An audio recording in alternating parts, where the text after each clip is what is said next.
எமக்கு வேண்டும் எமக்கு வேண்டும் உறவுகள் எங்கே உறவுகள் எங்கே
பொருளாதார உதவி செய்யணுமா, நஷ்டவீடு கொடுக்கணுமா, அவங்களை எல்லாத்தையும் கொடுத்து போட்டு தங்களோட குறை குற்றங்களை எல்லாம் மறைப்பதற்காக எங்களோட பிள்ளைகளை சரணடைந்தவர்கள் உங்களை நம்பி என்ற பிள்ளைகள் மாத்திரமல்ல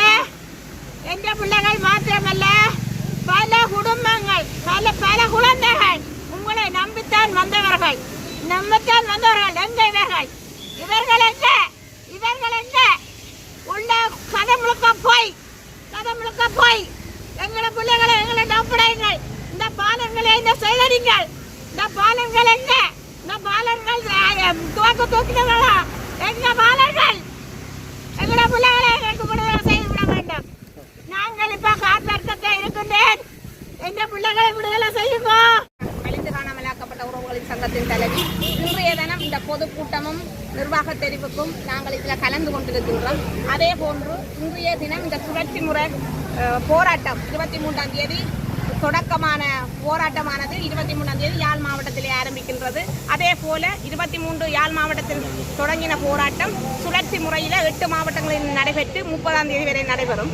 அதே போன்று இன்றைக்கு 83ஆம் ஆண்டு ஜூலை கலவரம் போது அன்றைய தினத்தையும் முட்டு இந்த 23ஆம் தேதி நாங்கள் இந்த போராட்டத்தை செய்திருக்கின்றோம். இது எமது உறவுகளுக்கு நீதி கிடைக்காமல் இன்றைக்கு தொடர்ச்சியாக 2500க்கும் மேற்பட்ட நாட்களை கடந்து இந்த வீதியில மக்கள் போராடி கொண்டிருக்கின்றோம். நமக்கு உள்நாட்டிலே நீதி கிடைக்காத போதுதான் நாங்கள் சர்வதேச நீதியை நோக்கி போராடி கொண்டிருக்கின்றோம். எனவே சர்வதேசம் இந்த உறவுகள் இந்த தெருவில் நின்று போராடி கொண்டிருக்கின்றவர்களுக்கு சர்வதேச நீதி பொறிமுறை ஊடாக நல்ல ஒரு சர்வதேச நீதியை வழங்க வேண்டும் என்பதும் இந்த காணாமல் போனோர் அலுவலகங்களை துறந்து 2 லட்சம் ரூபாய் நிதியை கொடுத்து அவர்களுக்கு வாழ்வாதாரம் இதுவரை காலமும் அவர்கள் வாழ்வாதாரத்தை நம்பி இருக்கவில்லை. தமது பிள்ளைகளையோ குடும்பத்தையோ தமது சுய வாழ்வாதாரத்தை தான் வாழ்ந்து கொண்டிருந்தவர்கள் இப்போது தற்போது இந்த நீதியை இல்லாமல் ஒழிப்பதற்காகவே காணாமல் போனோர் அலுவலகம் இந்த 2 லட்சம் ரூபாய் நிதியை வழங்கி உறவுகளுக்கு அதை நீதியை இல்லாமல் நீர்த்து போக செய்யும் படலத்துக்குள் உள்ளாக்கப்படுவதற்காகவே செய்வதற்காகவே இந்த 2 லட்சத்தை வழங்கி கொண்டிருக்கின்றார். எனவே மக்களும் இதில் விழிப்புணர்வாக இருக்க வேண்டும். ஏனென்று கேட்டால் நாங்கள் நீண்ட தூரம் கடந்து சென்றிருக்கின்றோம். இன்றைக்கு 15 வருடங்கள் கடந்து சென்றிருக்கின்றோம். எனவே இந்த 15 வருடங்களும் இந்த அரசாங்கம் தந்த 2 லட்சத்திலேயே நாங்கள் வாழ்ந்த நாங்கள். எனவே